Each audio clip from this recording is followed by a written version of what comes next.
he used a pencil, a stubby pencil, which meant his letters were much shorter and far more interesting to historians. Like yeah, I think yourself. so. I think so.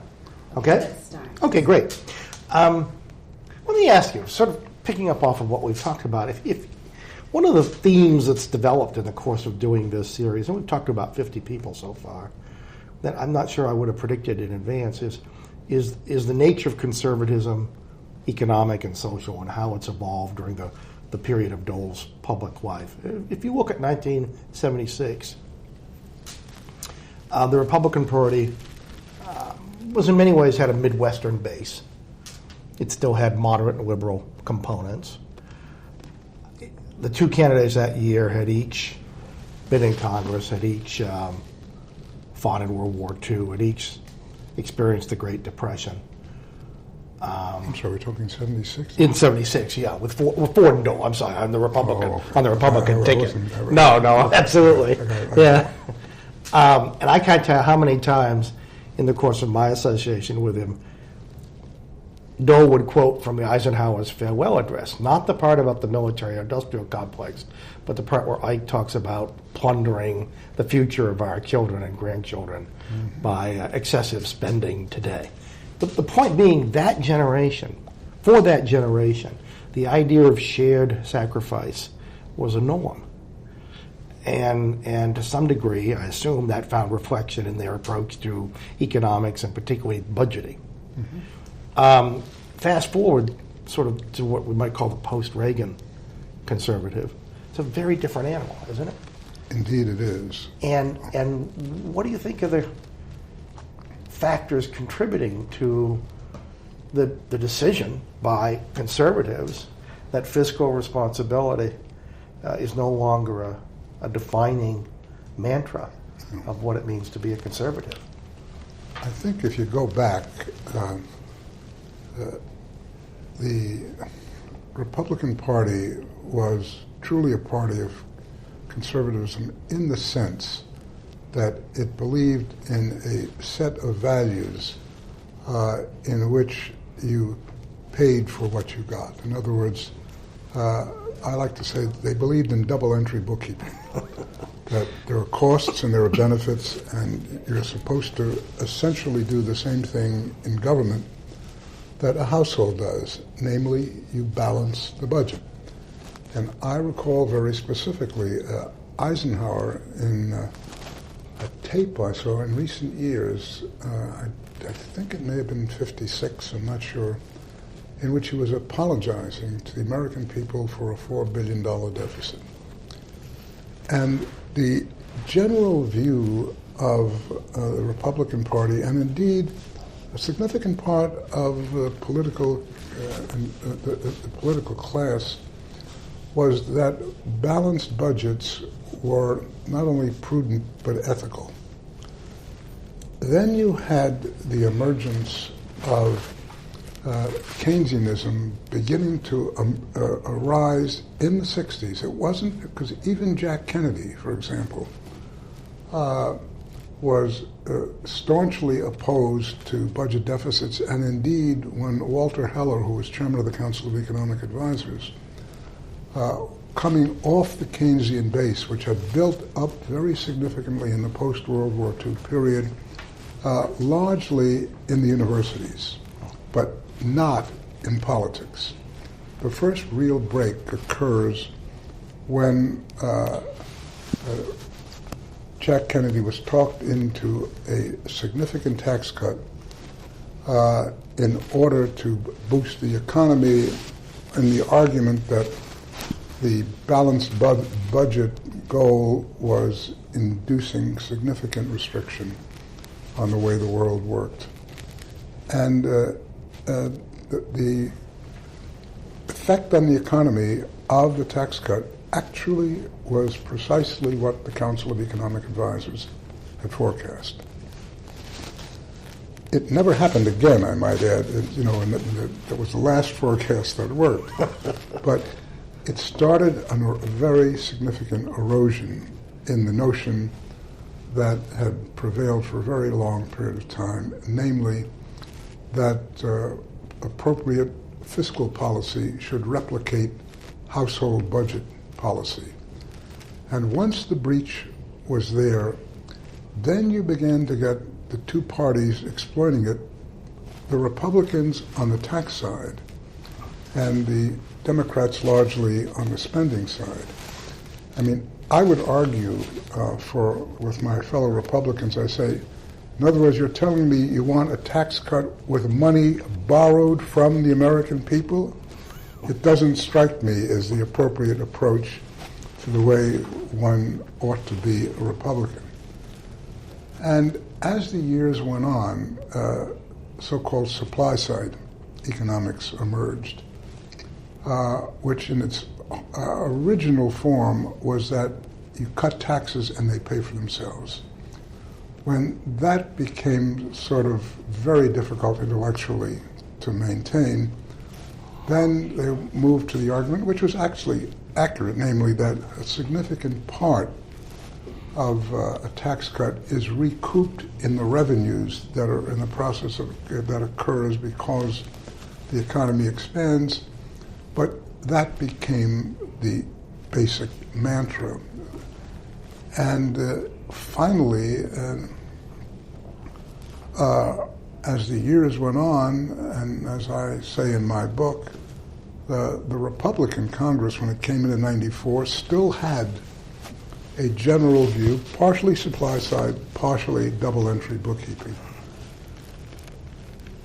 Then, the way I put it, Republican Congress sought to preserve its majority as a permanent American vehicle and sacrificed principle for power, and I said in the end they achieved neither. And we are now at the stage where, as far as economic policy is concerned, it is very difficult to distinguish the Democrats from the Republicans. And there's a very odd thing that's going on in the world, namely that we seem to be having violently negative politics, but if you took all of the outstanding legislation that exists on the books and put it up under a Sunshine Act and required that the Congress repass it, 98% would pass, and 98% of that would pass like 95 to 5 in the Senate. Right. And so that there is a harshness that is not rooted in fundamentals. And do you think it's possibly, in some odd way, related to the fact that the basic policy differences are not that great, so that you wind up either on personal issues or cultural issues, which do tend to exacerbate? Yes. Indeed, if you go back, what you conclude, at least I conclude, is everyone's reading the same polls. And the notion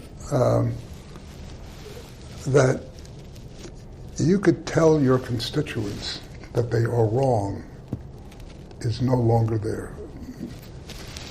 My view of leadership, or actually the definition of leadership in a certain form, is characterized by people who are willing to tell their followers, their constituents, that they are wrong.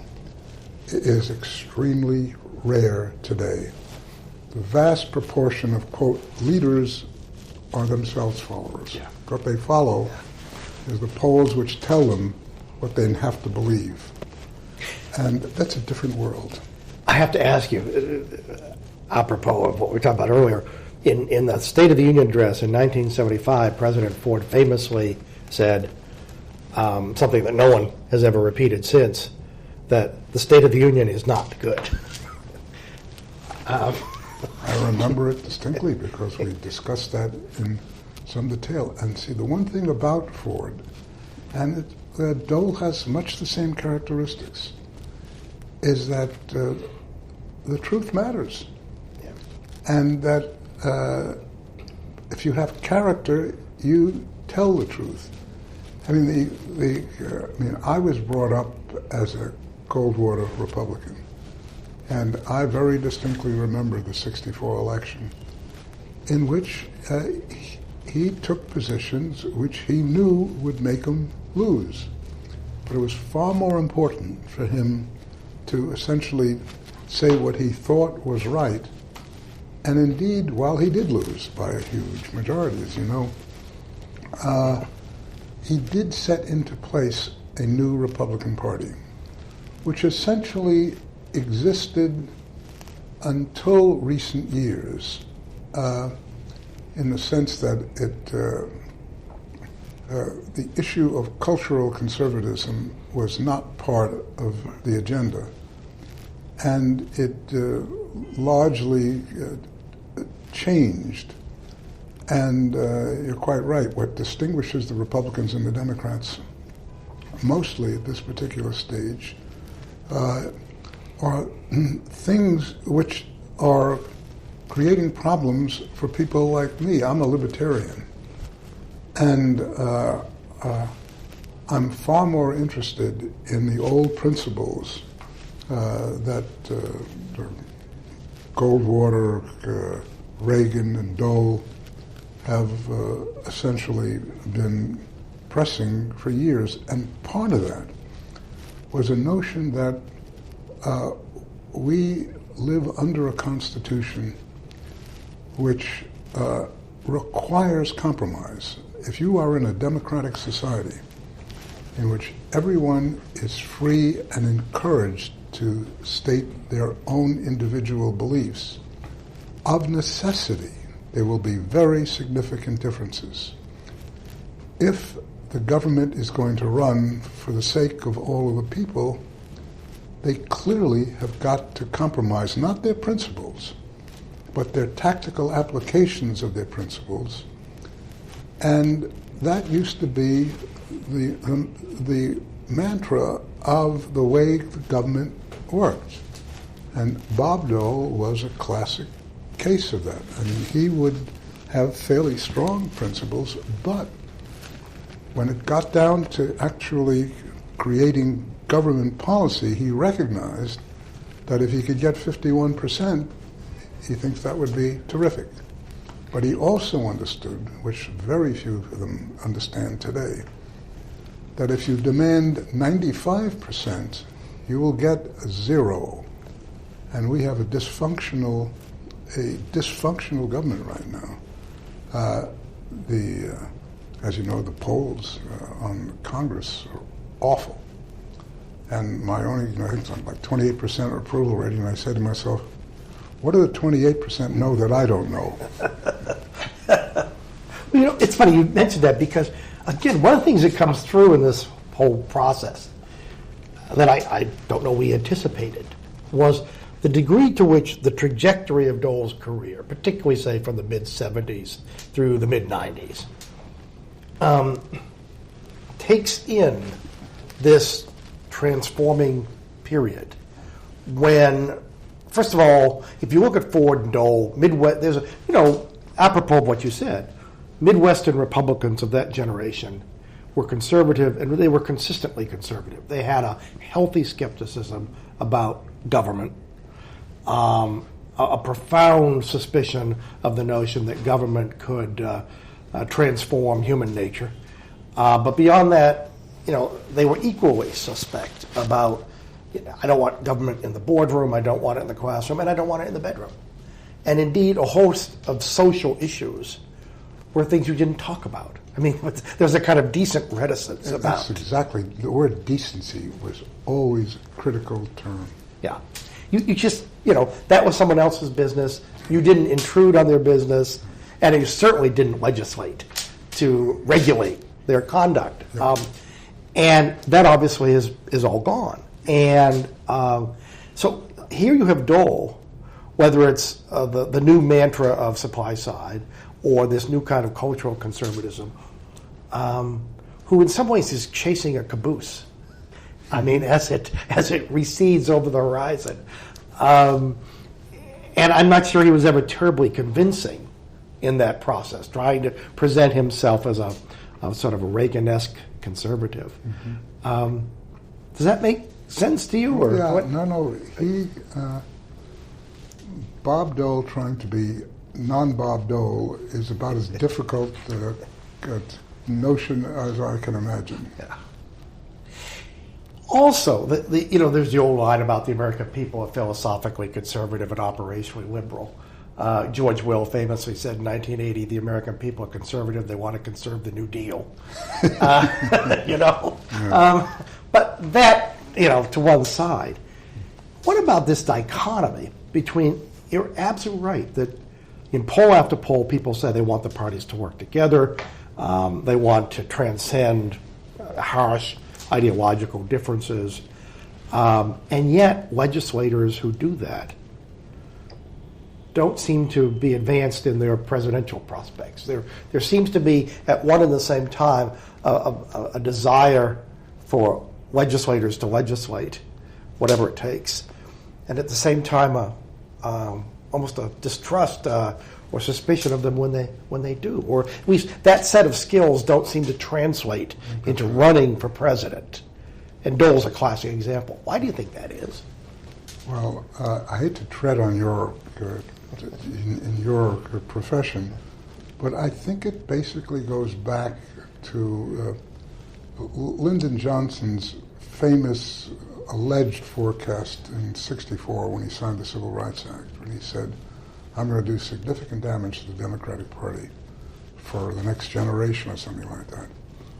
And indeed, as you may recall, we had John Towers, the only Republican in the Senate at the time, and the switch through the year 2004 in the Senate of the original Confederate states is awesome. What it did is it took a U.S. constituency, which was probably, I would guess, 60% Democrat, 40% Republican, but the 60% were a combination of Southern Democrats and Northern liberals, which is a very difficult thing to do. But in that context, the caucuses within both the House and the Senate were Republican and Democrat, and each had liberals, moderates, and conservatives of different combinations. Yeah. And you could not construct within the caucuses legislation until the switch occurred. Now we've got to the point where all four caucuses are either Democrat, severely liberal, Republican, severely conservative, and you advance within the party if you cater to the base. And if you cater to the base, you have put yourself so far away from the other side that the gap of compromise has just become much too wide, and you get bills going through the Congress only because both sides are afraid to be tarred with the one who created the problem, which is not the way you want to legislate. And so I think that what has happened here is that we are in a very unfortunate shape. We're very unfortunate in the sense that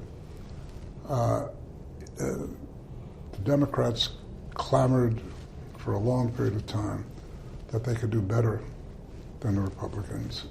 And when they got into power in last year, they've gone now a year and they've done nothing. In other words, Democrats are now behaving like Republicans. And so there's another part of it. I don't know whether this is true, but I've always thought that prior to, I think it was the '84 election, that there was the mantra, which was meant actually partially truthfully, that good economics is good politics, and good government is good politics. Then you had that famous remark by Walter Mondale, I think it was a speech during the early stages of the campaign, which he said,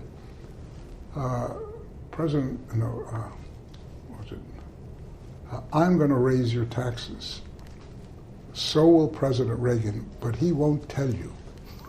Now, I was a consultant to the Reagan campaign at that time, and for 3 weeks they think he's aced us, with candor, until they saw the polls.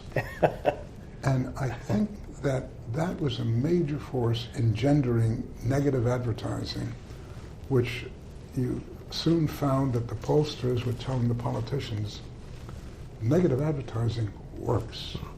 And regrettably, that wasn't a statistical fluke. And so the issue of compromise is not what gets you elected. What gets you elected is trashing the other side and being highly partisan and being terribly solicitous of your base. And I don't know how to break that. There is one saving grace, which everyone loves. At least, I don't know, some of them agree with me, some of them think I'm crazy. Globalization has proceeded to the point where there's been so much in the way of deregulation and lowering of barriers for international trade.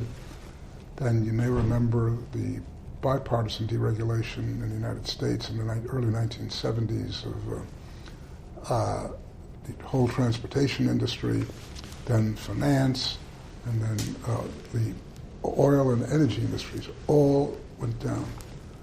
And the consequence of that was that global pricing substituted for government edicts.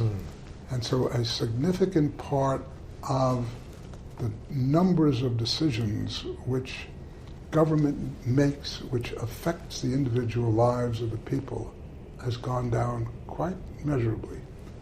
Yeah. Indeed, I was speaking to my good friend Steve Breyer the other day, and we were talking about the fact, he was saying, he says, our docket at the moment is 0. Really? And we were talking, and I said, my view of this is that the amount of legislation that is actually forthcoming is gone down very dramatically, which is the reason there are no appealable, there's not a great deal of appeals, and that it's largely because it's being displaced and elbowed out, basically by, instead of legislative edicts, market edicts. And you can see it. I mean, for example, in China, it's huge. I mean, the extent to which you go from Mao to Hu, the proportion of individual Chinese actions that are determined by the state or by the market has gone from 90%, and I don't know what the number is, but it's a huge drop. And it's true pretty much across the world. I mean, even with Putin there, I mean, it's still a good deal less than what happened. And we're fortunate in the sense because we don't have a government. Fortunately, we have global markets helping us. But the politics have gotten extremely negative, and it's difficult to know where this goes.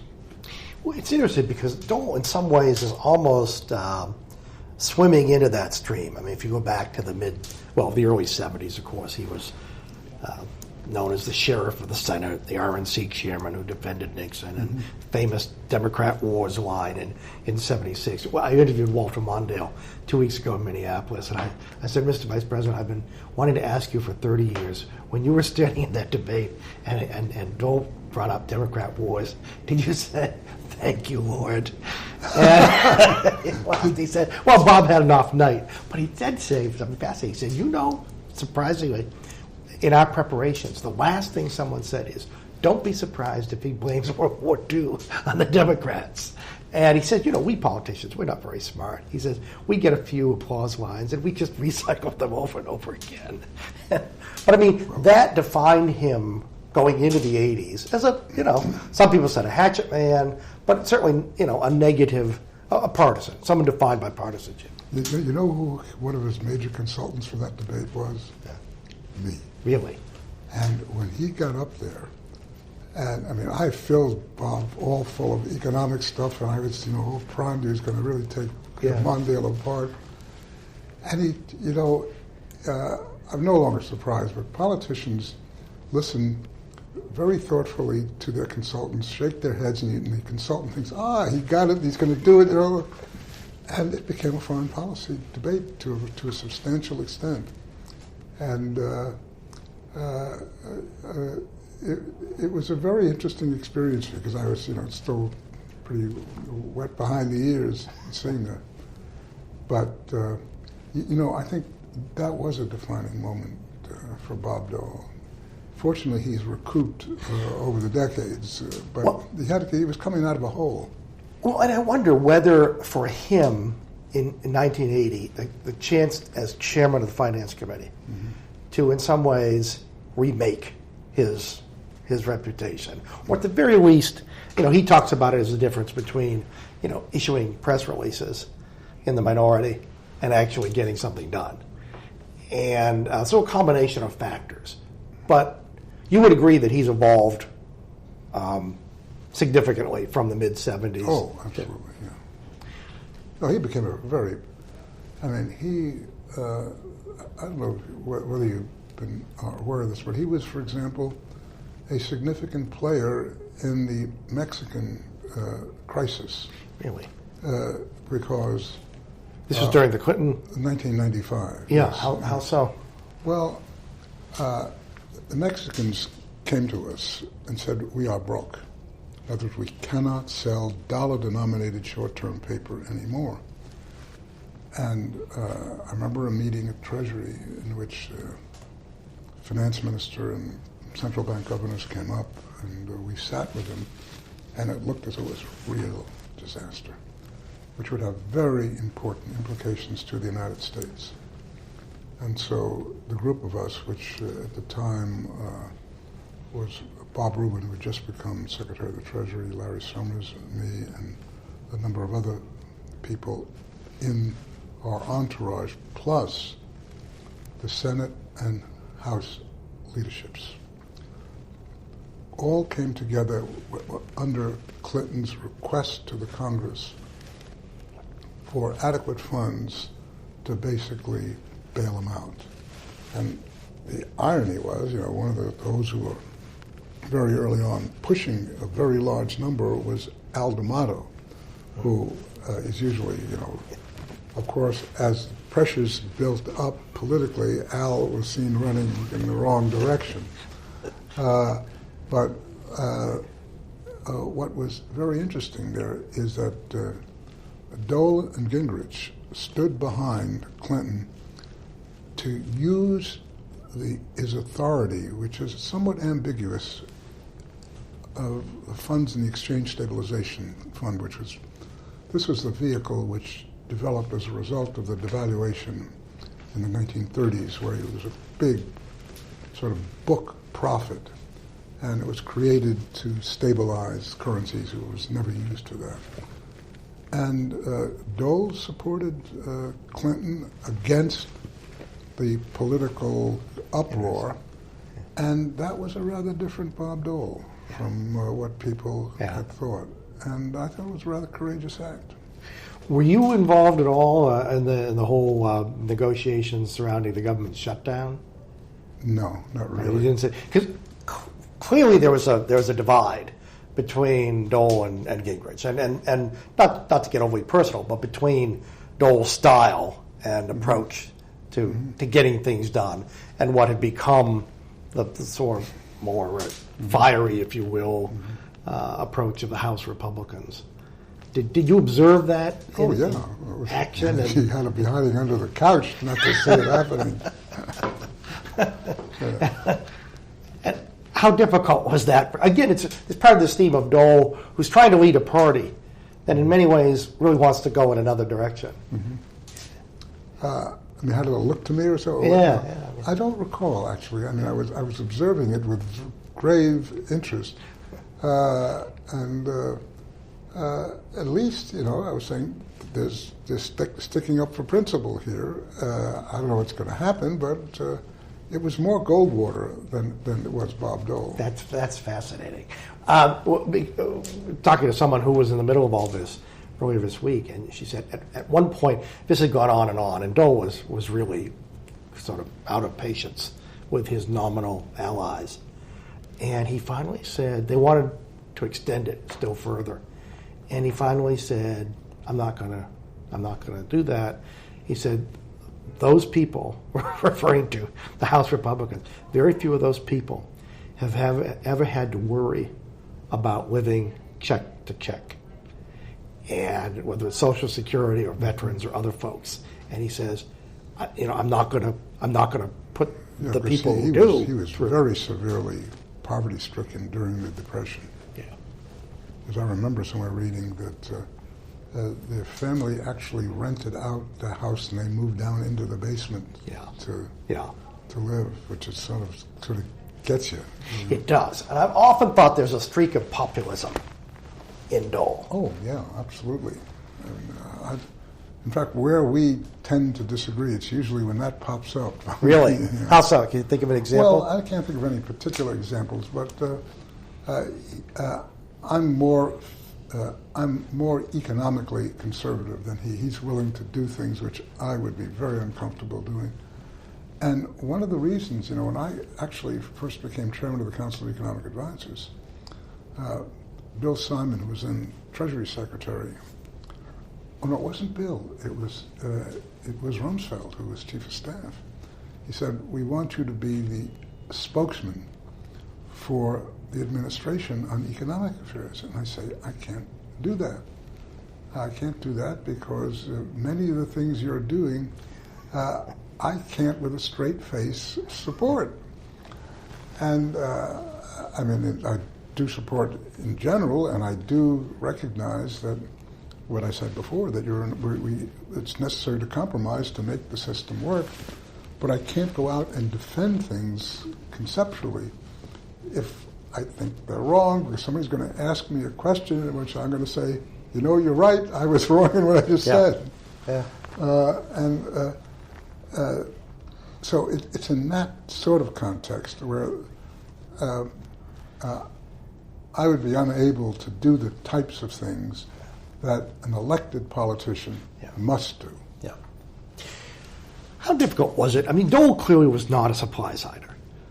I mean, he's a traditionalist, almost a moralist when it comes to balanced budgets. And I think it is a product of that upbringing in that generation. I mean, the crucial issue is you say, well, what's the economic rationale for a balanced budget? It misses the point. It's an ethical issue. It is a symbol that you don't get something for nothing. Right. Or, put another way, you don't borrow to bankrupt your children. Exactly. Eisenhower Republicanism in a lot of ways. It's essentially an ethical, moral position rather than an economic position, because if you're dealing strictly with the economics, the literal issue of balancing the budget doesn't make terribly much sense, not to mention the fact that we're on a cash budget when we should be on an accrual budget, and they are two wholly different types of phenomena. Yeah. And so it's whatever budget you're on, you want to balance. So it's not an economic issue, because the difference between a cash budget and an accrual budget is huge. And so if you're saying you want to balance both, you're inconsistent. But you're not if you're thinking not in economics, but in cultural or in an ethical context. He, in '81, was a very good soldier, and was certainly an integral part of the effort on the Hill to get the Reagan package through, even after it, obviously, this bidding war broke out. And then, of course, the next year comes TEFRA, the effort to take some of the ornaments off the Christmas tree. Now, what were you doing at that point? What particular year? In '81 and '82, at the beginning, the first Reagan term. Yeah, I was my only involvement in government. I think I may have been then a member of the President's Foreign Intelligence Advisory Board. I was a member of a number of Reagan commissions and the like, but I had no position in government per se. what was your view in terms of what was going on? I mean, in terms of both the supply side doctrine and then the subsequent effort by Dole and others to try to rein in the deficit. Yeah. Well, remember I was one of the authors of the budget plan produced during the 80 campaign. And we struggled, you know Martin Anderson, of course. Yeah. Yeah. Marty and I were sort of the two key players. We had known each other for a long period of time, and this is one of my best friends going back very far. And we structured a tax cut, a significant tax cut, pretty much what in fact occurred, but you had very large expenditure cuts to go with it. And how specific were you in identifying those for areas of cut, at least? For our internal discussions, we said this is a very rough budget, but it is doable. But for public thing, you never were allowed to go into the details except that wonderful amorphous number, which is not in the budget, called waste, fraud, and abuse, which has been the most useful device of the political system since Lord knows when. Which under Reagan apparently never afflicted the Pentagon. I mean, No. The only waste, fraud, and abuse was to be found in non-defense spending. Yeah, but there is no item in the budget which is waste, fraud, and abuse. But in any event, what happened was David Stockton, as I recall, came in before any of the cabinet officers were appointed, and he set up, we went into the Budget Bureau and actually constructed a real budget. And it was tough as nails. I mean, it was not all that far from the numbers we were saying. And I remember Reagan saying in the meeting that was generally discussed, when David kept saying, this is very tough stuff. He may have been president-elect at that time. I'm sure, yeah, he was. And Reagan said, so long as we treat everyone equally negatively, I'm fine with it. He never got into the detail. Yeah. And that was a budget, to a large extent, which was presented, and it got nowhere. With presumably defense being off limits. Absolutely. Yeah. But still, it was essentially constructed. Now, one of the problems we then ran into a recession, which brought revenues down quite significantly. But the substance of the budget was essentially one which was in balance. And two things prevented it from happening. One, of course, was the recession, but probably more importantly is that you could not get even, I think, a majority of the Republicans to go along. And needless to say, when the cabinet members were appointed, they were all screaming bloody murder. So that supply side was not part of the original. It developed largely as a rationale to explain why we ought to keep going in this particular mode, because clearly tax cuts will pay for themselves and don't have to worry about cutting taxes. And so it developed there. It was a fairly recent economic phenomenon. There's always been those, Milton Friedman being one obvious one, who would say economic incentives create fairly significant economic growth, and that therefore the net effect from cutting taxes is far less than the original bookkeeping judgment of what the numbers actually were.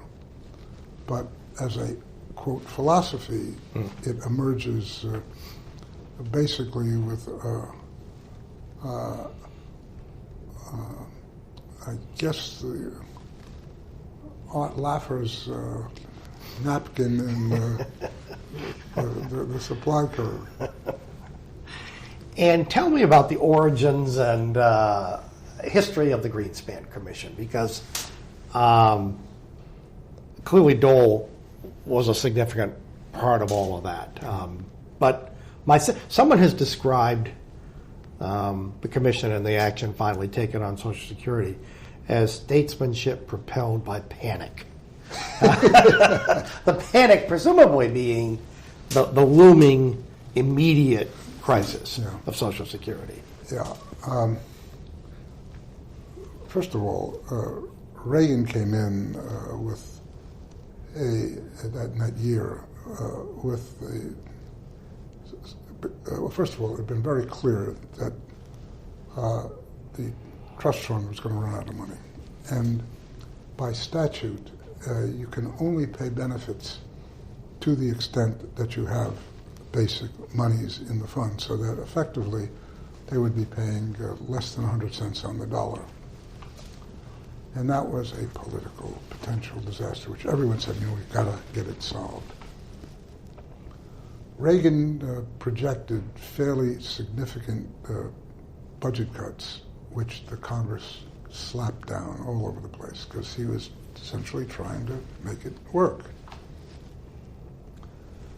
And I think it was probably Jim Baker's idea to form the Social Security Commission. And the commission was a very interesting one. It was truly a national commission, and it had, Moynihan and Dole and Elaine Kirkland and Claude Pepper, and with a mandate on both Social Security and Medicare. And our first meeting, I thought, would be essentially the only meeting, because it struck me as that the easy political thing to do in this whole business was to essentially make clear that the trust fund is a phony. And that all you have to do to solve this problem is to just move X billions of dollars of general revenues into the fund. System solved. Nobody did anything to hurt anybody. The books are balanced, and nobody's benefits got cut and nobody's taxes got raised. Right. And I was all ready to say, if that's the judgment of this commission, because we don't want to confront the real problem, let's get that out on the table and do with this thing, because the history of commissions has not been exactly exemplary. And of all people, Claude Pepper pops up and says, absolutely not. That would make this a welfare program, and it would be utterly inconsistent with the notion of social insurance. I will rail adamantly against it, and he scared everyone half silly. The consequence was that general revenues was taken off the table. And it didn't take us very long to also take Medicare off the table, because there was no way we could confront that, as indeed one still hasn't. The problem there has not been confronted. Was it easier to take it off the table because the impending threat was much less imminent in terms of a collapse or economic? It was the Social Security Trust Fund, not the Medicare Trust Fund. Okay. Was the problem. Yeah, right. Yeah. So was it easier to sort of put off Medicare? Yeah, that was, in fact, that was almost the very first thing we did, even before we got involved in what we would do. And we focused basically on Social Security, which is what the issue really was. And all of a sudden, we took general revenues off the table, and I would suspect that a significant part of that commission didn't realize that if indeed you did that, you either have to argue that there is no crisis and nothing has to be done, or you have to raise taxes or lower benefits. And Moynihan came up with a phrase which I think sort of got most people. He said, we are all privileged to have our own opinions, but there is only one set of facts. And so what happened was that from that first meeting, we sent the staff off to developing what all of the facts were. And when they came back and into the next meeting, and everyone looked at the size of what the problem was, and it meant you either had to lower benefits or raise taxes. Or presumably, and maybe some combination of moving the retirement age, or no, but that's cutting benefits. Oh, okay. Oh, sure, sure. And the resistance to arithmetic was very evident amongst a number of the members, who were how did I get here? Maybe 2 + 2 really equals 6. Doesn't. How do I know your numbers are right? Sort of. And they couldn't. Several of them couldn't handle it. And eventually, the way the commission was set up, I reported to Reagan and to Baker and Bob Ball, who I don't know if you remember him. He was still around. Is he really? Yeah, he basically reported to Tip O'Neill, and as the commission proceeded, we brought along the political system so that when we eventually came to a conclusion, the political system had signed off, as had we, and the whole thing went through like a hot knife through butter. But at the time, the question of how to confront these particular issues, the combination of Moynihan and Dole were the critical players. They took the lead, as I recall it, and essentially overwhelmed the rest of the commission. And even though Bob Ball in his memoirs places himself, as really the decision maker, it was an illusion.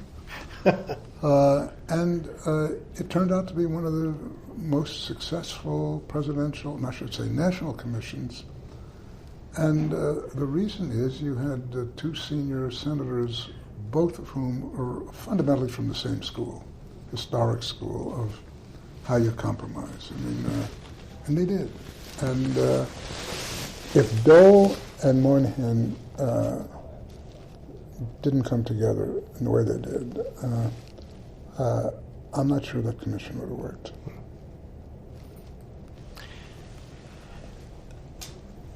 What did you sense what Dole's relationship was with Reagan?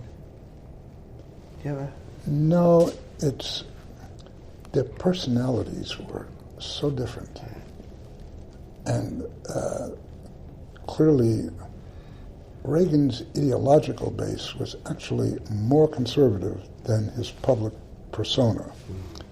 And to really hear what Reagan was all about, you had to go back to his campaign speech in '64 for Goldwater, which is what started them off, actually. And that's really quite, it was really a strongly held 19th century view of laissez-faire, both in the bedroom and in the marketplace. And the sharp distinctions that were there were not Dole's view of the world. Dole's view of the world, as I sense it, is a lot more nuanced and smooth, and there are no sharp edges. Whereas Goldwater, the world is principled, or it needs to be principled, and principles are sharp edges. Yeah. And Dole doesn't think in those terms, and therefore he is the ideal legislator. In other words, he reaches across the aisle, puts his arm around somebody, and talks them into somewhere in the middle, which is a little bit more to his side than the middle, but the guy never knows. But see, that's fascinating, because we have a political process now where it seems, particularly running for president, it's much less about narrowing our differences than exploiting those differences. I mean, that's how you get noticed. That's how you get a base. That's how you raise money. Yeah, absolutely. But in some ways, it's a disqualification for leading. Who contributes to compromise? Who contributes money to compromise? Well put. Two quick things, and I'll let you go. The Finance Committee itself. Talk about the significance of the Finance Committee. I mean, what it does, and its centrality. Legislatively, the Finance Committee is in charge of revenues and the raising of funds and the whole tax structure of the United States.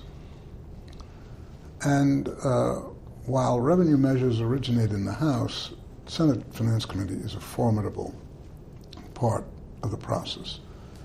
And indeed, probably chairman of Ways and Means in the House and maybe 4 or 5 senators on the Senate Finance Committee are the ones who really matter. The Ways and Means Committee is too large, too diffuse, so that you don't really get much there. But there are much fewer senators, and as a consequence, they have a larger clout, especially when you have a whole complex tax code with which to deal. Individual senators could lock onto a specific part of it and be extraordinarily powerful because nobody else is particularly interested, and everyone else will tend to follow their lead, essentially. And so it's a quite powerful. In the domestic area, it is probably the most powerful Senate committee. Certainly in the economic area, it is. In the other committees, the Banking Committee, Joint Economic Committee, which are the 2 major other economic committees, are not at the stature of Senate Finance. And Dole was following a legendary figure Yeah. in Russell Long. I mean, the spotlight was really on him. Russell was something. They were fascinating in the sense that they were both old school, different party, different culture, but both conservative. Russell was not like his father. I mean, it was really. In what sense? Well, his father was an extreme populist. Yeah. I mean, yeah. Russell was actually a very staid, conservative, balanced budget. He had the characteristics of a standard old-fashioned Republican voting in the wrong party. Yeah. But my impression is that he and Dole got along well. But is that correct? Yeah, it is. They very much so. Because I knew both of them, but I never really had a sense of them together. Yeah. There was a famous story about the first meeting where Dole was chairman, and when they went around the table and they called Mr. Chairman and Long. And he corrected it. He says, "I not only vote for myself, I vote for my chairman as well." But I think they did have a very close relationship. In fact, I think when the actual transition occurred, Dole was extraordinarily solicitous to Long. In other words, almost saying, I may be mistaken in my remembering this, but almost say, I'm a temporary warmer of this of your seat, Yeah. I assume it's not just nostalgia that the Senate was, in fact, a more collegial place. Oh, it's not nostalgia. It is fact. I mean, look, I could see it in the what I would call the party culture, not political party. I mean, Pearl Mesta type party culture. Yeah. When I first came to this town as an official in 1974, Joe Alsop would have parties in which they half Republicans, half Democrats. There were always 2 or 3 senators from both sides, and they were buddy-buddy, And you remember that, Jerry Ford used to shout and yell at Tip O'Neill from 9 p.m. to 5 p.m., then Tip would show up in the White House for his bourbon with his old buddy Jerry. I mean, that is not done anymore. You go to parties Now, there's still the ritualistic ones. I mean, the Alfalfa Club and the Gridiron. But I've been to several parties recently. One was at Rumsfeld's house, which was filled. All Rumsfeld-type people, conservative, Republicans. And then I would go to another party in which it was all Democrats. And I never recall anything like that in the early years. This is something, at least you got invited to both parties. Well, basically because my wife is basically sort of allegedly nonpartisan. Yeah. And I, at least, even though I'm well known as a Republican, nonetheless, have friends on both sides of the aisle. So we barely get there. Do you think it's harder to have friends on both sides of the aisle today? Oh, yeah. Yeah. Sure it is. I mean, it's because you have to make a special exception. It's not a normal thing to do. And when in the early 70s, we were all Americans. We were all trying to forward the United States. And remember, the Cold War was a factor. There is a huge, common, frightening enemy out there. And one of the downsides of the end of the Cold War is it added to this issue of partisanship because we could afford to be partisan. During the height of the Cold War, we couldn't. It's interesting. I remember talking to Senator Hatfield a few months ago out in Portland, and I said, if there's one thing you could change about the Senate culture today, from what you know of it, what would it be? And he said something that several other people have said, a variation of this. President Ford, both said, I'd go back to the culture where people lived in Washington, brought their families with them to Washington, and before the airlines, and socially intermingled. That's much more. There's definitely something to that, because now, and I've heard a number of people in both the House and the Senate say this, that were around for a long time. They say, early on, when transportation was far more difficult, a number of senators and congressmen, especially from the West, would stay in Washington for long periods of time. And a goodly part of the country lived here, and they interlaced to a very significant extent. He said, now they show up on Tuesday and they leave on Thursday. We never see them, certainly not in the evening, and we never see them except in official positions. And that meant that you don't get the collegiality which developed. Did you have a sense of I mentioned Reagan, of Dole's relationship with Bill Clinton? I'm sorry, with who? With Dole's relationship with Bill Clinton? No, I can't really say I'm trying to think of any incidents of which I'm aware. With the exception of that 1995 issue, I don't recall anything of significance. Can you think of anything else anything we haven't covered an anecdote or two, or anything about?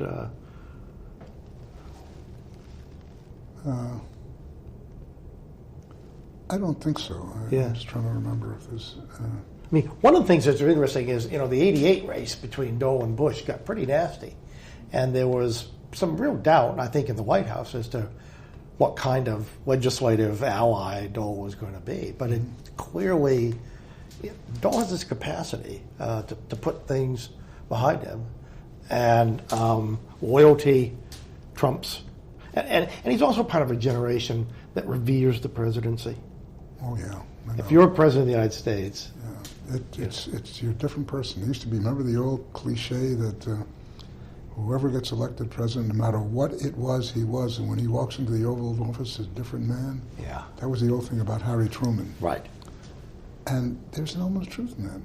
I mean, look, I thought, the 600th time I would go into the Oval Office, that I'd, be blasé, It never has become that. There's still something about the issue of the presidency in the White House which is separate from the people who happen to occupy the position at the time. Yeah.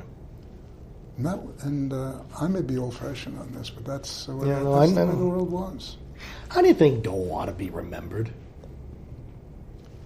I hope it's not as one of the last effective people who could reach across the aisle. But he could and did.